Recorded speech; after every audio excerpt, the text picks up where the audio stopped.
Hello and welcome to Step It Up. My name is Shalece and I'm a compulsive eater and food addict in Phoenix, Arizona. Lulu and I are super excited to share our experience, strength, and hope on the 12 steps as they are laid out in the big book of Alcoholics Anonymous. This meeting will be held on the second Tuesday of each month. We will cover one step per month. There will be a question and answer session at the end of each meeting. Today we will be discussing step 1.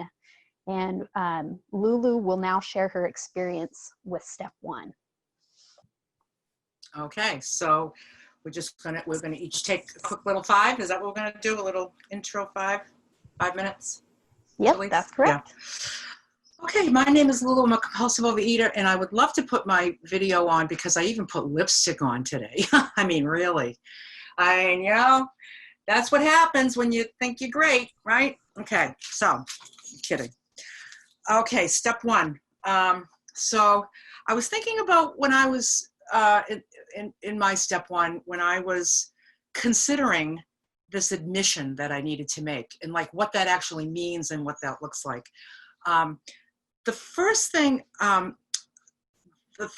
word I had trouble with was disease. When they're telling me I have a disease, it's like, oh, really? I mean, how dramatic can you get? I'm just fat, you know?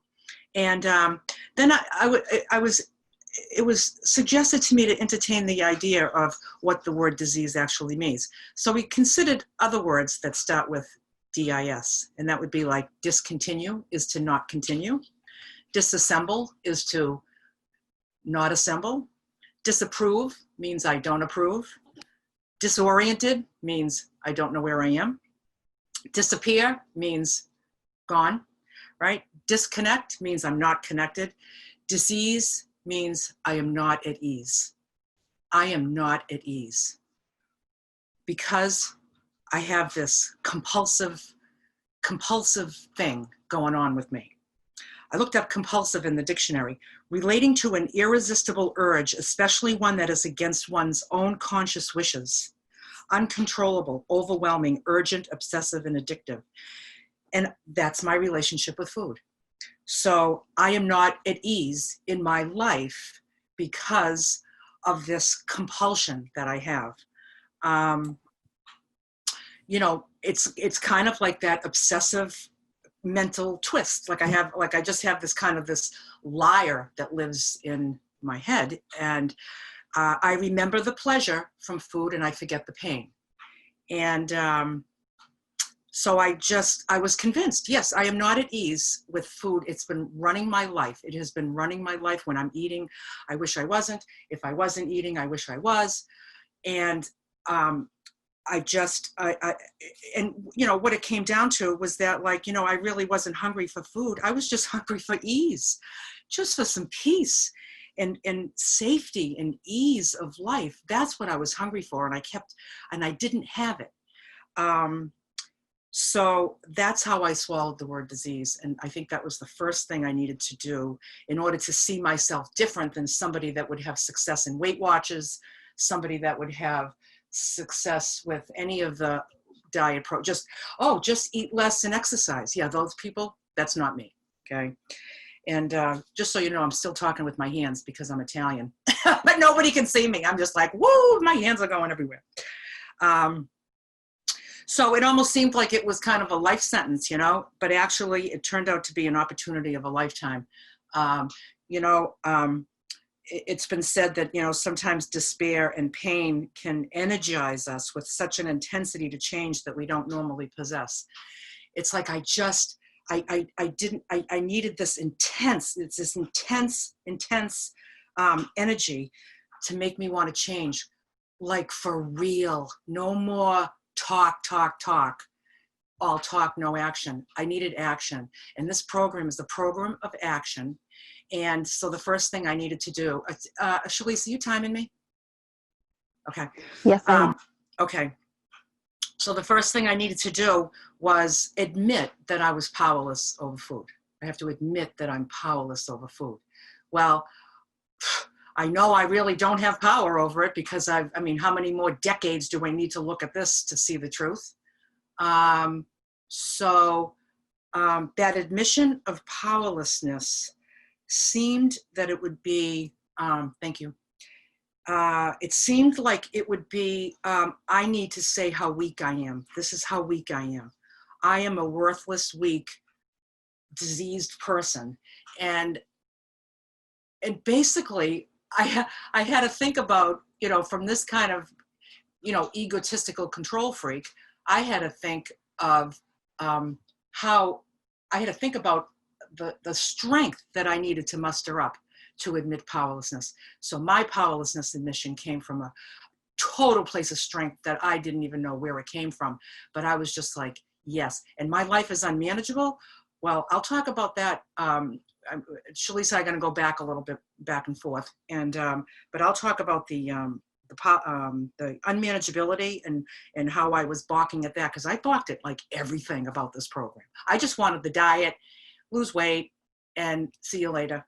And so I was balking at everything, but I'm glad that I did, because I was energized with an intensity to change that I didn't normally possess because of my darkness. The lights were out.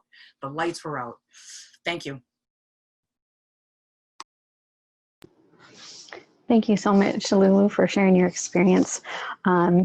I was thinking about what I could share about my step one. And for me, I was 35 years old, living in rural Maine. And I had this idea that when I was 35, I wanted to weigh 135 pounds. I was like, that was my goal. And I was kind of working towards that.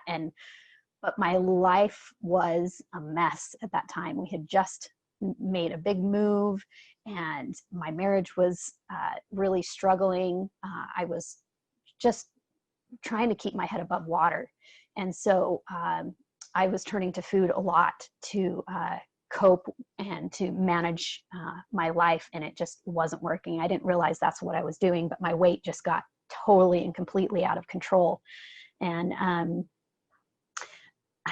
I've had a problem with food since I was young. I remember sneaking to the refrigerator when we were visiting my grandparents. We would always have these big meals that my grandma, she showed love through food, and we'd have these huge meals, and I would stuff myself with food, and to the point of nearly vomiting. And then an hour later, I was back at the fridge to get more.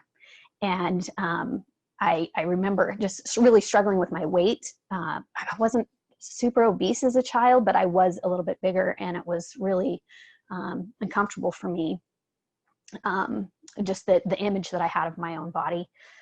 But as back to when I was 35, I was reading this book, and I saw for the first time a diagram of the cycle of addiction. And it talks about how when you have your feelings, you basically use a substance to make yourself feel better, and then you promise never to do it again, and then you go over and over and over again in this cycle. And all of a sudden it was like, wham, this hit me, that this was how I used food, that I used food to cope with my problems, and it wasn't working. And so at that point, I didn't know it, but I was taking part of step one, realizing that I was powerless over food, and that my life had become unmanageable. And I found myself an OA meeting, and went to my first meeting, was thoroughly unimpressed with what I saw. And so I was never going to probably go back again, but a lady stopped me before I walked out the door, and she said, "You have to go to a big book meeting on Sunday at the hospital." And I was just like, I have no idea what you just said, but okay. I don't even know what the big book is. I don't know any of that. And so I went to this big book meeting, and come to find out that she was talking about the big book of Alcoholics Anonymous. And when I was like, well, I've never had alcohol, actually, so I don't understand how this can apply to me.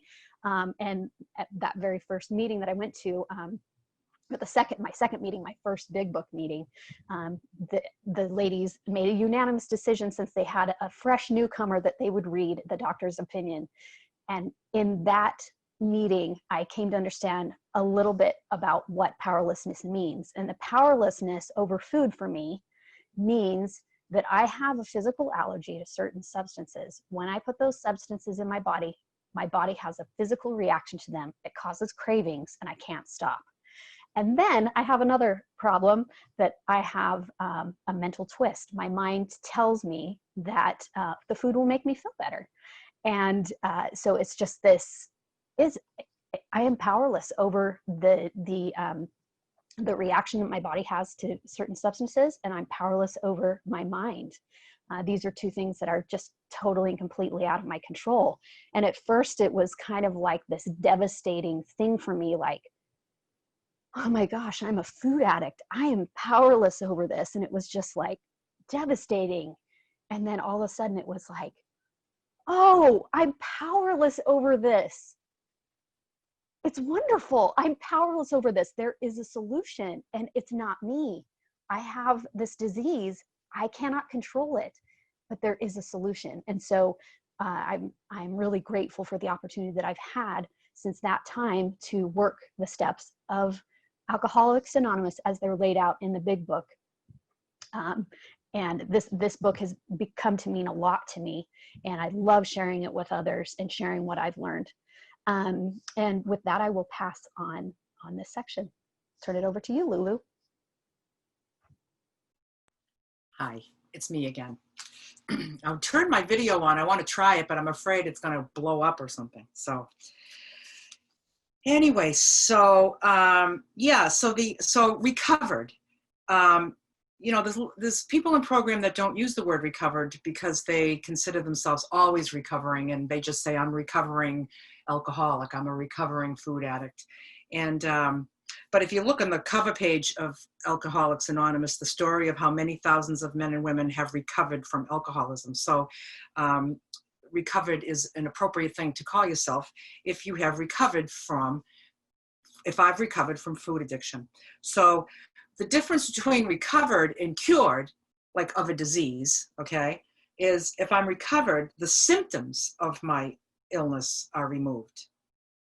If I'm cured, my illness is removed. So my disease is not removed, but the symptoms of my illness are removed. And what recovered means that I have sane thinking. I've got I'm actually thinking in proportion to reality instead of thinking, oh yeah, I think I can eat that again. I think I won't have a problem with that. Like, that's just insane thinking. I've had an internal shift where I just relate to the world, and I relate to God's world and people and everything just in a different way. And then I've been set free. I've been free of the bondage of self, the selfishness, the self-centeredness, and I've been free of the compulsion the obsession has been lifted. So those are my symptoms. Those are the symptoms that have been removed when I have not been thinking sane, when I was in bondage. So now I feel like I'm recovered. And basically, I got to start my life over again. And, I came into program when I was 55 years old. And right now I'm 61. And I've been abstinent ever since. And it's never too late. I mean, I don't even have to think for 1 second, well, why didn't I get this when I was 35, like Shalece, It's just like, it just wasn't my turn. It wasn't my turn, I guess I wasn't at that absolute despair and pain that I needed to be in order to get the gift of desperation. So, I tried all my power. I mean, how many times was I going to try my willpower? Like, how many more dozens and hundreds of times were I going to take the same idea and just maybe make a couple little tweaks, thinking, oh, well, that's why it didn't work, because I should have been going to the gym. Oh, I don't have to do that anymore, And I just can't comprehend why I was always breaking promises to myself. Always promising myself, making pacts with myself. And it was just baffling. But it's not baffling anymore because I get it now. I was not at ease. I needed to be at ease. My situation, my tool to make myself feel better was food. never worked, kept going to it because of that, like the physical allergy. And so I believe that step one is the only step that really needs to be done perfectly. We're all humans, we're not perfect. We can save the human imperfect stuff with steps 2 through 12, because we can always kind of tweak those things. We can go back and tweak them. We can do them over. Step 1 is the foundation. So like, if I got a crack in that, if I'm going around like, all right, well, I'm just going to say that I'm powerless because I just want to get to step 2, but to really, like, all right, so Shalece was talking about the cycle of addiction, and I invite you all to go on to the website, the blog spot that Shalece posted. It's called 12 Step It Up blogspot. It's right there in the chat section. And we're going to post things. We're going to have 12 tabs on there for each step. And right now we're kind of loading some things onto step 1 in there. And one thing is there's an image of the cycle of addiction, and then there's a little audio attached. I think it's about 20 minutes long, and it's me explaining that whole cycle of addiction to hopefully have you see and relate to that, the way that it, the profound effect it had on Shalece when she was 35 at that meeting, or at that, wherever you saw that. And then also she talked about Harlan and the doctor's opinion. We also put that on step 1 on that blog spot. It will say Harlan's doctor's opinion. You click on that, you'll go right to his special edition, and he goes through the doctor's opinion. If you don't feel like if your step 1 doesn't feel really like cement in a foundation, like there's no, because this is what happens as you go forward with a rock solid step 1, you can't even trick yourself anymore, because it's like where it says in the big book, we needed to fully concede to our innermost selves that we were food addicts. The idea, the delusion that we are like normal people has to be smashed. I mean, if you take a vase and you throw it on the ground and it's smashed, if it's cracked, you can maybe glue it back together. If it's smashed, it's done, okay? So I needed to smash that delusion. So I knew I was ready for step 2 when the idea that I could maybe one day eat like a normal person and live a sane and normal life had to be smashed. I had to smash that. So that's why that's what I needed to happen before I moved on to step 2. So then what happens is, if you ever even entertain the idea of eating again, if you just look at something and go, oh, that looks good, you just think like, oh God, I mean, I might as well just eat poison, And, today with a rock solid step 1, I can just be anywhere with any food, and I just see that is just not mine. I mean, it might as well just be, if I open up the cabinets and there's something in there that's not mine, I mean, it might as well just be the cat food, because I don't open the thing and say, oh God, could I really go for that can of cat food, right? I don't do that. That's insane. And it's just as insane for me to look at somebody else's bag of chips in the cupboards in my house. It might as well just be the cat food. And it's because of the place that I came in step 1, rock solid. I invite you all to work on your step 1. I don't know why you're here. If you're here to maybe try to work the steps, or to enhance your step work, or maybe to get some tips on sponsoring, or just to from some encouragement, or it doesn't matter why you're here. It's just wonderful that you're here. And but I invite you to continually go on to that blog spot, because like Thursday, we have another thing that we're going to record and post on step 1. So always go back and see. So the idea will be on that step 1 tab, every tool that I needed to get where I am today, at total peace and ease in this life, without having to hurt myself with food. I want that to happen for everybody that's suffering, because it's just a miserable existence. And the unmanageability. I thought, oh, you're telling me my life is unmanageable. Well, I have 2 kids that are really great, and I have a job, and I make good money, and I have a really nice big house, And, you know, I mean, I manage my finances well. Like, what are you talking about? My life is unmanageable. From the outside looking in, everything looked like I was very organized and everything was in its place and all that stuff. Oh my God. I was managing the way that I was managing my human existence on this earth, but like my existence between me and God was, let's just say that if I ever was hiring somebody to do that for me, I would have to fire them because they would be doing a very poor job. The way that I was trying to handle my biggest problem, which was food. It had me by the throat. It had my life. It owned me. And then to just be in a place where it just doesn't own you anymore. Like, thank you, Shalece. It's just absolutely glorious. It's so glorious. And the reason that I'm in this place is not because like I was just like gifted this. I worked for this. Like, you know, praying for something is more than just, you know, wishing and wanting. It's wanting and working. So you want something, you work for it. I work this program like my life depends on it because it does. It does. Every day that I wake up and I welcome every day with a smile. I mean, what like cupcake is better than that? You know what I mean? It's like, keep your cupcakes. I don't even want them anymore because they destroyed me. They destroyed my spirit. They just destroyed my spirit. They destroyed my body. They destroyed my my connection to life in any meaningful way. My life was all duties and accomplishments and, you know, progress. It was all energy in the wrong direction. This beautiful whole world that I discovered.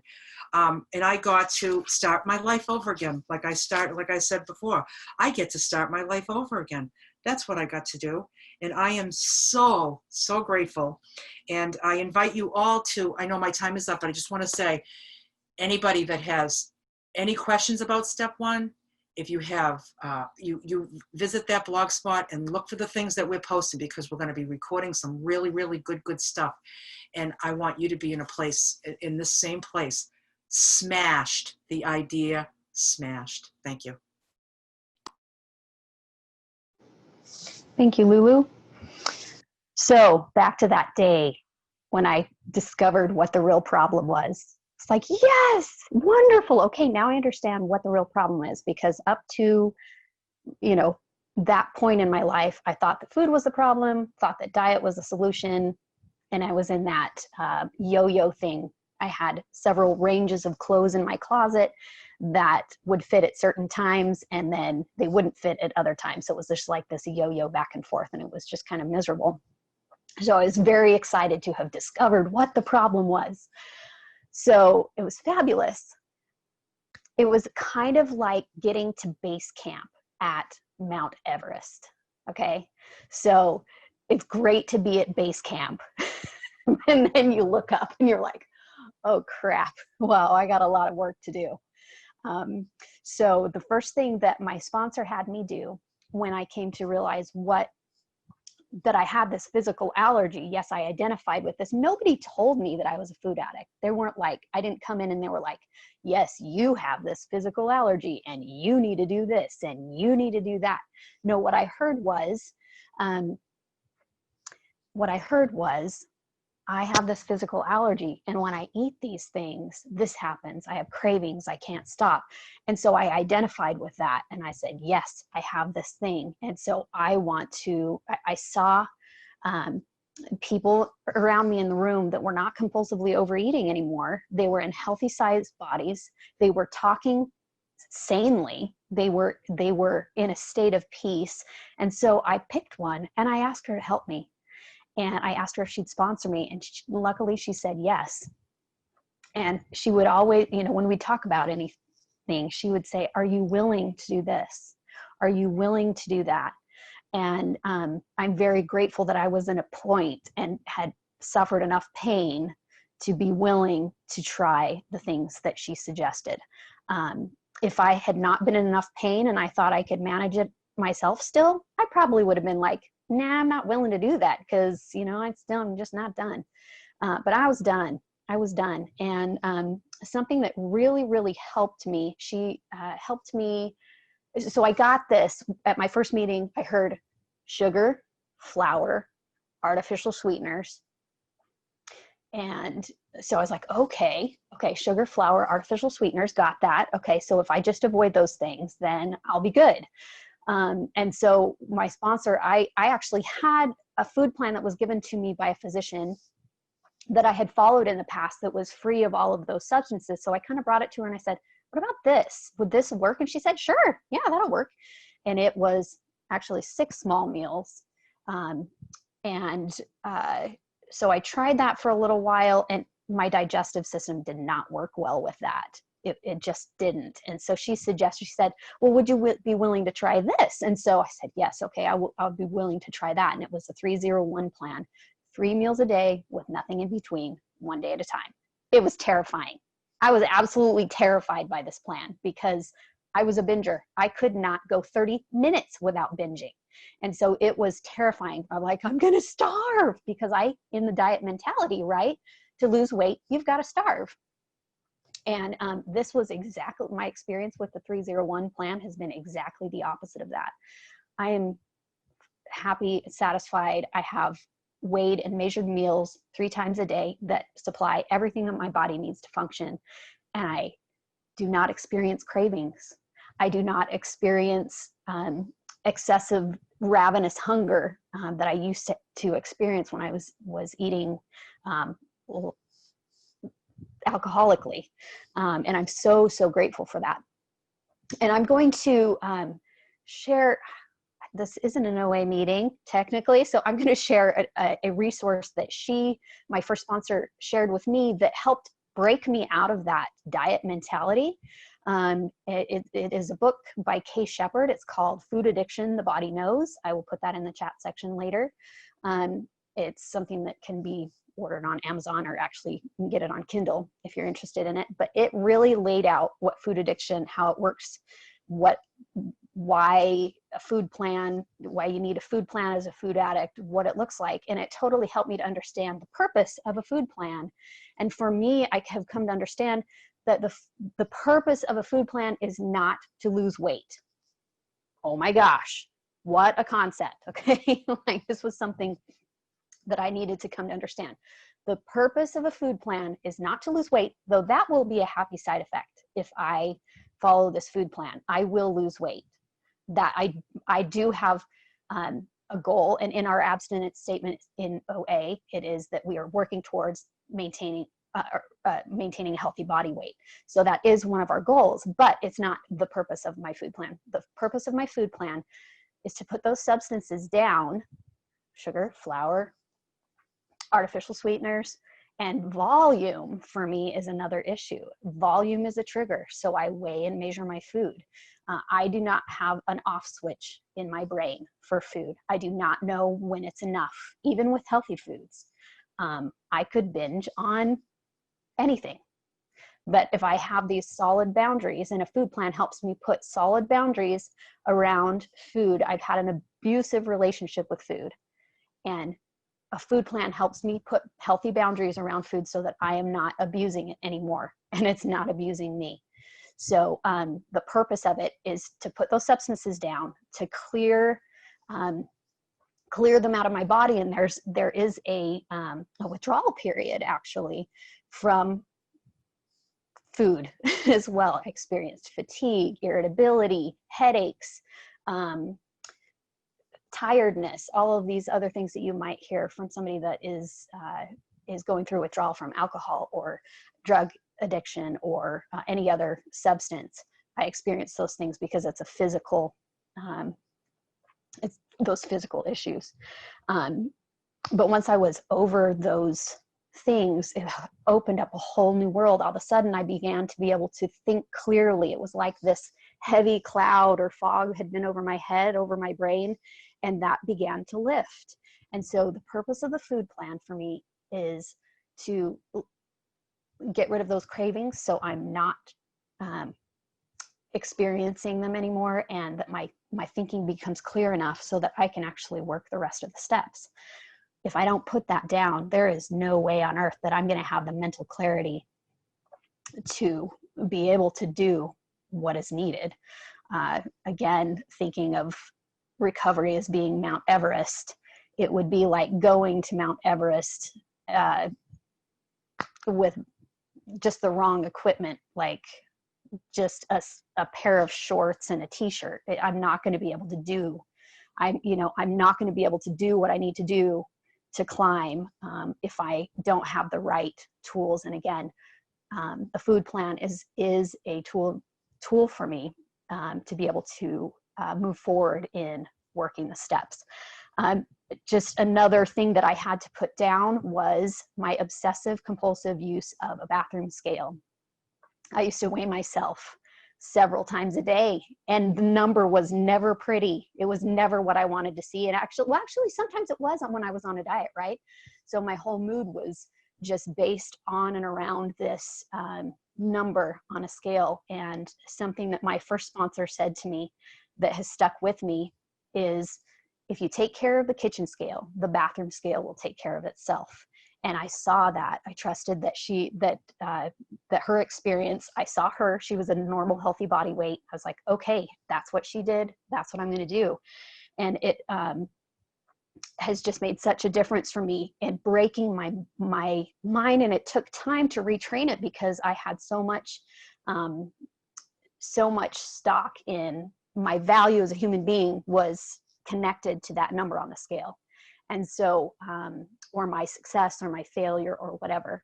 And so I had to be broken free from that. And I'm just really grateful that today I can weigh once per month, and that as I follow my food plan, I'm able to just know that will all take care of itself. As I follow this food plan and work the rest of the steps, my body will maintain a healthy body weight. And it's been amazing for me to be able to have the same clothes in my closet for 5 years running now. I don't go up and down in size. I don't have seasonal clothes. I don't have those things, which for me it's just absolutely, I just never imagined that kind of freedom physically. And that's just one of the many blessings of recovery and the first step in my life. And with that, I will end my share. Nice job, girl. Here. Thank you. Okay, let's see. We are going to now see if I can pull this up. Okay, we'd like to open it up for questions. If anyone would like to ask a question about step 1, please click on more and then chat and leave your question in the chat section. And you're welcome to address it to Lulu or myself, or both of us can take a stab, or one or the other of us will take a stab at it. But we're really excited to have you all here and happy to answer any questions at this time.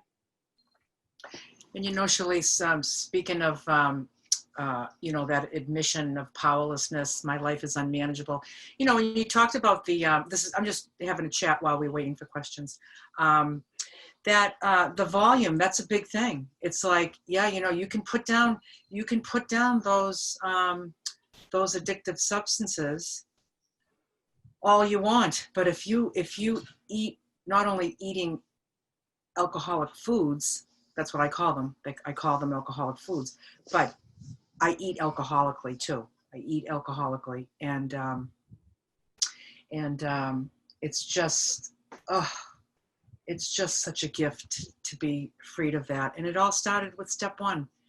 And if anybody wants to ask any questions about anything they have about step 1, Yep, we've got one right here. In fact, I'm going to go ahead and read it out loud. It says, how did you arrive? Oh, she sent it to me privately. That's why you don't see it. I just realized. Okay. How did you arrive at how much your food at each meal should weigh? That is actually a really great question. So I'll answer it, and then Lulu, if you want to share too. So my sponsor followed a weight and measure plan, and I don't know where she got it, if she got it from her sponsor, if she got it from a nutritionist, but she shared that with me. And it has specific ounces per each food group. It's, protein, carbohydrate, fruit, vegetables. And then we worked at it and just kind of got it tweaked to where it worked for me. She started me out at 12 ounces of vegetables for lunch and dinner, and I felt like I was going to explode. So she said, well, let's just try 9, and that at each of those meals. And for me, that was perfect. And I've been doing that ever since. Now, my food plan in the weight loss phase is different than my food plan today. So when I got to a healthy body weight, we had to tweak some things to get my weight loss to stop. And still, just as I'm going along maintaining, when I step on the scale once a month, I've stayed in a certain range. And then depending on what's happened, if I'm up, over my range, then I make an adjustment with the help of my sponsor, or if I'm down, then I make an adjustment there. So hopefully that helps. Yeah, I'll take a minute on that. Also on the website that we have, the 12 Step It Up link that Shalece posted earlier, there's also a food plan there. And that food plan is the food plan. The food plan is not magic. I mean, it's a well-balanced meal, well-balanced diet, so that you're having a balance of everything. So you can feel good. While you're reducing. Spending your day hungry and dizzy and lightheaded is just no way to live. So that's the tool I use. I have that food plan that's posted is just for somebody that's healthy, that maybe doesn't have any particular food, any health issues, that food intake is of concern. Because then things are tweaked for different, like if somebody's diabetic, they might need that food plan, but a little shaken up a little bit. And what was I going to say? So then you just see how it works. I always say, do you feel lightheaded, dizzy, or weak? If you feel lightheaded, dizzy, or weak, then it's an issue. If you're hungry, you just got to kind of suck it up, because, nobody ever died in between lunch and dinner, so you feel a little hungry. It's nothing more than a signal. It's not excruciating pain. You just deal with it, and another meal is coming. But when you start to get lightheaded or dizzy or weak, that's when your food plan needs to be changed. But the food plan is there if you want to look at it. Yes. Okay. And we will also, at the end of this meeting, be leaving our contact information so that you can email us and ask additional questions for clarification.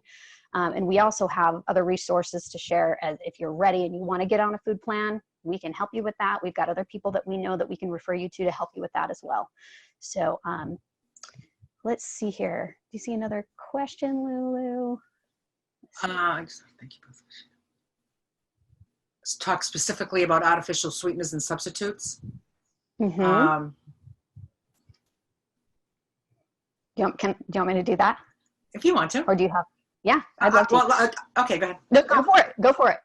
No, I was just going to say that, artificial sweeteners, I mean, if you just want to kind of keep that sweet tooth sparkling, I mean, to me, it's like a packet of poison. So like if we're kind of on this journey to restoring our health and our internal shift, and it's just to enjoy the sweetness of fruit and the sweetness of a sweet potato. I mean, you after a while, after that stuff is ancient history, all those products are ancient history, you have like a natural sweet tooth that you just don't need the artificial stuff.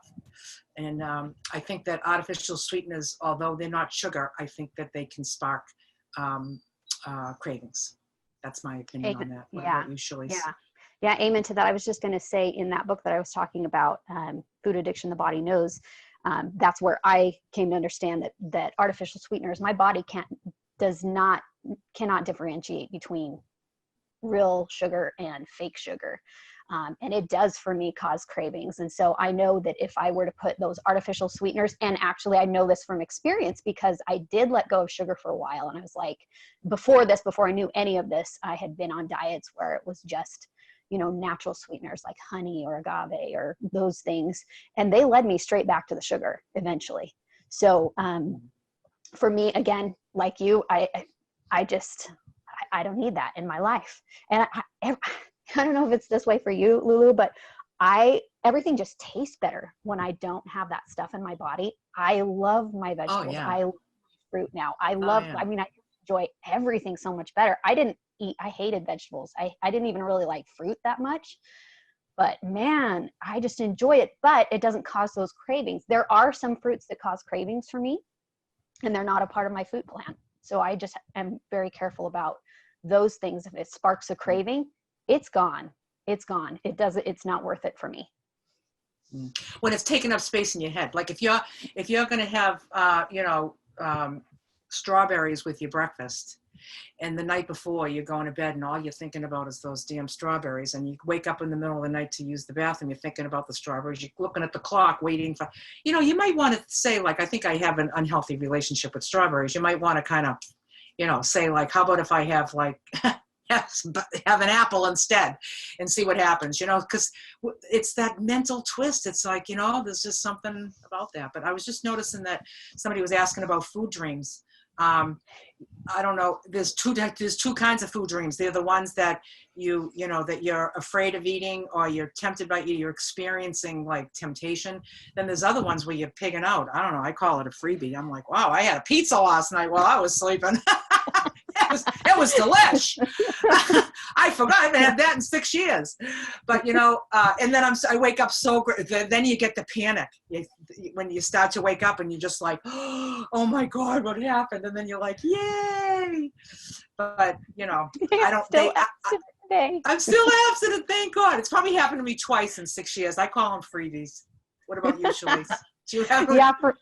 Yeah, at the beginning, that was actually part of my withdrawals. I would experience food dreams. Like I was like, oh my gosh, I just ate ice cream and I'm going to have to call my sponsor. And oh my gosh, just like a nightmare. Yeah. But then I wake up and I'm like, in a cold sweat. I'm like, I'm okay. I didn't eat ice cream. I'm all right. And so, but it's definitely a normal thing and something that people experiences, but it's not, I don't think, anything to be concerned about. Right. It's just kind of funny, so, actually. Oh, yeah, that is fun. So what are the risks of kind of taking the steps? Like, what if I'm not really completely powerless? I would suggest you stay right on step one until you figure it out. If you're not completely powerless, then you don't need power, and this program's not for you. This program is for the alcoholic with food. If you're kind of taking the steps, it says right in the big book, half measures avail us nothing, meaning if we do half of the work, we get nothing. We don't get half of the joy. We get nothing. So half measures avail us nothing. And I would suggest that you not become a member of the Half Measures Club, because I don't think it's not a happy and joyous club. That's my opinion. Because I was a member of that club for a while. When I was back in my 40s, I was a member of the Half Measures Club. And it got me a decade and a half into the food after that. And then I came crawling back. But yeah, and if you're not really sure you're powerless, I would just stay on it. I would just keep looking for it. And I'm not saying, maybe you're not completely powerless. And then maybe Weight Watchers would work for you, But here, our common solution is we have a spiritual malady. When our spiritual malady is overcome, we straighten out physically and mentally. So this program is a spiritual journey, so that we all enjoy that internal shift that can bring us to a new space in life so that we can be at ease. What do you got for that, Shalece? Amen to that. I was just saying that, everybody takes the steps at a different pace. Everybody's step one is going to look, their experience with step one is going to look different, but a really solid step one will be the same. I'm powerless over food and my life has become unmanageable. And I've had the experience of sponsoring people who have been through a step 1, 2, 3, 4, and in step 5 went back to the food. Yeah. And so at that point it was, letting them go experience more powerlessness and more pain, because until we're at that point, there's really literally nothing that I can do to help someone that's not really truly powerless. And I think sometimes that, you know, you just got to experience enough pain and enough powerless to really want to take that solid step. And it's like I say, it's just a different experience for everybody. Everybody's experience on getting to powerless looks a little bit different, but I've got to be totally done. I've got to be totally done with it. And that's a solid step one. So. If volume is a problem for you, and it is for me, how do you decide which foods are your alcoholic foods? Well, you take your standard ones is your sugar, your flour, alcohol, artificial sweeteners. If you take those out of the mix, that's chances are, I mean, just think about the stuff you go to when you binge. What do you go to? I mean, not many of us are going down to get a bag of carrots, so let's just assume that it's something that has flour in it, like crackers and breads. And I mean, I'm just speaking from experience here. And then the sugar down the bakery, getting a little bit of everything. So if you start there, and then you can, like Shalece was saying, you can, sometimes people, they can't eat dried fruit because dried fruit is too sweet. For me, I don't have a problem with it. I weigh 2 ounces of it. That's a fruit serving. And then when the 2 ounces is done, I'm just done. And it's just because I have such strict boundaries around my food that I have a beginning and an end. And I just wouldn't even entertain the idea of having one extra raisin. Like I don't want it. But some people have addictions to some things that are too sweet, or maybe potatoes. Somebody be like, oh God, it's like a trigger thing for me. So, oh, well then let's take that off your food plan, stick to rice. So it's a lot of identifying, but we usually start with the same ones, the sugar, the flour, the alcohol, artificial sweeteners. Can you think of anything else, Shalece? No, That's a I think typical that covers alcoholic it. food. Yep, that covers it. And don't be looking for popcorn. Don't be looking for popcorn just because it's corn. It's not a grain. Imagine, I remember asking that question, and I was like, can you imagine my meal? I have like, your protein, you get your veggies, and then you get a big mound of popcorn. It's all on like a bed of popcorn. Like if that isn't crazy, I actually thought of it at one point in my career. Oh, that's funny. Yeah, and I was going to just add to that. I've seen many a person go head first back into the food with a substance like that, even popcorn or other abstinent foods. But it can be a slippery slope if something's calling to you. It doesn't basically, if it's calling to you and it's taking up a lot of head space, it's something to talk to your sponsor about. It's something to talk to somebody about in program. Because again, that twist of the mind is so subtle. Oh my gosh, it's so subtle, but it's powerful, and it will drag me down. It will drag me down if I don't talk with somebody about it.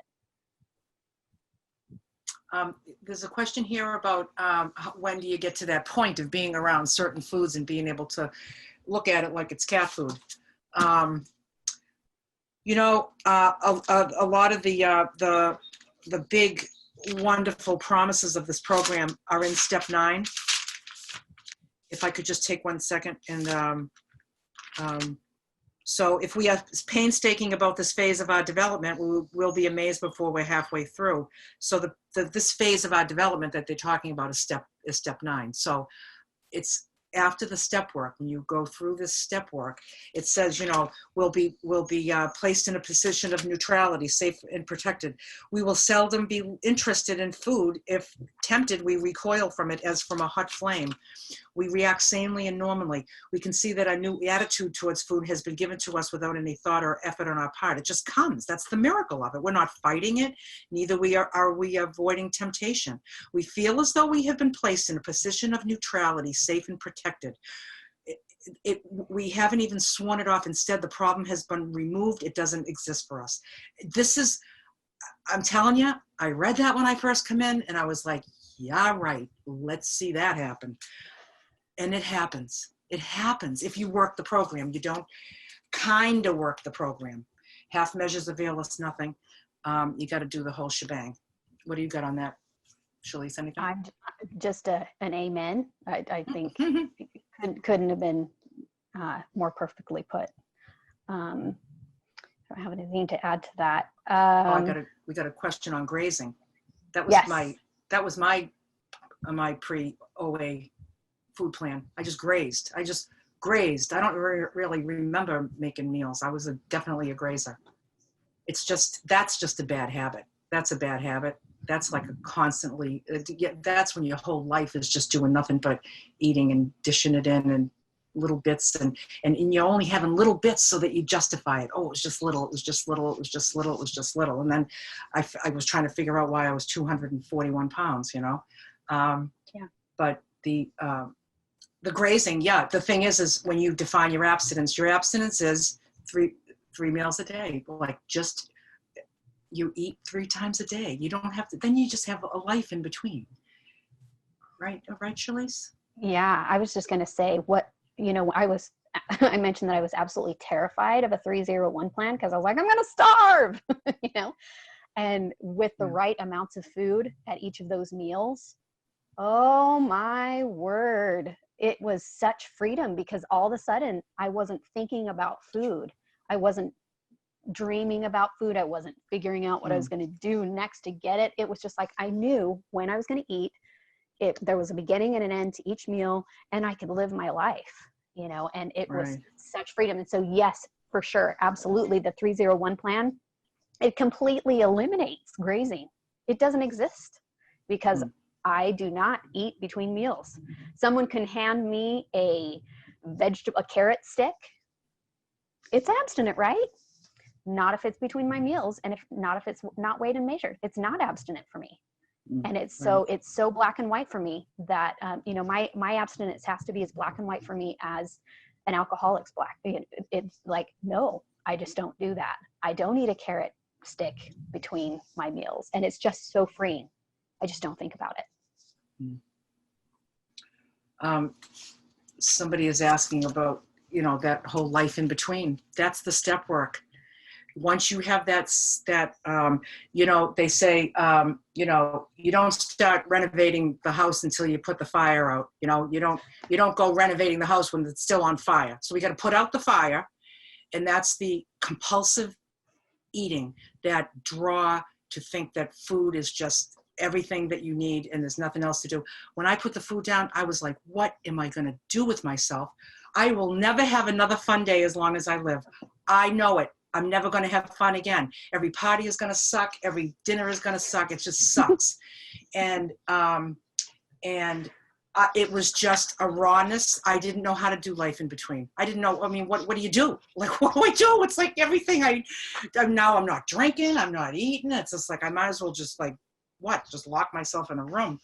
And, but so, we need to renovate our lives. You need to put the fire out, start the renovations. But the very first thing you need to do before you start to do the renovations is get that foundation strong. And you don't want to rebuild that burnt house on a shaky foundation. So you don't want to build your new life, that life in between, with a shaky foundation. The foundation that needs to lie down before us in order to, and we're going to have the recording that we're doing on Thursday will be, it's about this foundation, right? Isn't it on the arch, building the arch? Yeah. Yep. And so we'll be posting that, so look for it. But then you just as a result of these steps, the step work, you like I said, what recovery is when you have an internal shift and you're set free. When you have this, when you experience this, it's that's the life in between, and it's just a whole heck of a lot better than spending your face in the refrigerator. Yes, absolutely. We have 2 more questions. How do you feel about extending, or do we want to? Yeah, I don't mind extending. Okay. So I have one that was sent to me in a private chat, and this one is, what if I'm not sure if my life is unmanageable yet? How do I come around to that? Oh, I just can't take it anymore. Like, I am so tired of not being able to manage my weight, not being able to manage my emotions, my relationships were just falling apart. And I just couldn't manage anything. And you just kind of know. Any thoughts, Lulu? Well, I just know, there's a sentence in the big book, and it's in the back in one of the stories, and I love it. It's on page 423. He says, as I look back on that period, I realize how true it is that one of the primary differences between alcoholics and non-alcoholics is that non-alcoholics change their behavior to meet their goals, and alcoholics change their goals to meet their behavior. All right, so there is mismanagement of life. So here I was, I got my act together, and I got this Excel spreadsheet, and this is everything I'm going to do, and I'm going to go to the gym this day, I'm going to walk this day, I'm going to eat this, I'm going to fast this day, I'm going to eat just grapefruits this day. Got the whole thing planned out until I wasn't meeting. So I would just revise it. So I was still a success. Like I would just say, oh, maybe I don't need to have a grapefruit day today. This will be my cheat day. And so I swapped the cheat day. Like that is managing. It sounds like I'm managing just my weight, but it's basically, this is my life on this Excel spreadsheet is the way I'm spending my life. It's very, very, very mismanaged because it's not the solution. My problem is not that I don't go to the gym enough, or that I don't eat enough grapefruits, or that I'm not fasting. My problem is powerlessness. My solution is power. And that is what you get in between meals. You get a power that you tap into in this universe. And I know it sounds kind of hokey pokey, but you got to trust me. I was like the biggest skeptic in this room right now. I was the biggest skeptic. And I just found my powerlessness. I made my admission. It was so rock solid that I was like, wow.